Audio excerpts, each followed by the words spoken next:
我们从早上的8点，然后弄到了快11点，我们现在去接女儿，然后今天中午直接去外面吃吧。希望最近天气开始慢慢变好，不然我们把厚衣服都收起来了，结果万一下雨了就惨了。我紧这样子，哎，老师，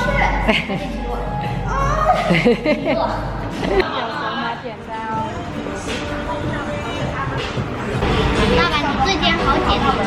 老师，辛拉面。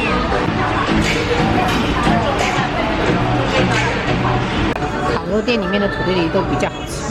早上收拾真的是太累了，所以总共我们点了4份肉。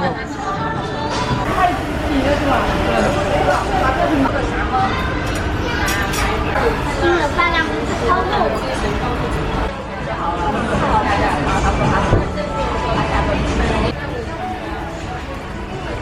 呀。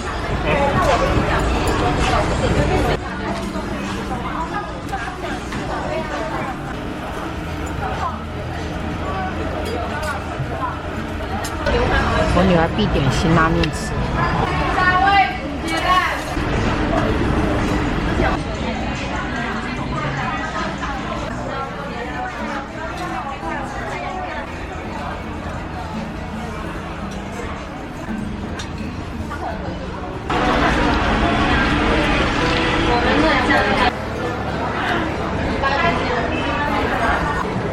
炖的脚麻了，是不是啊？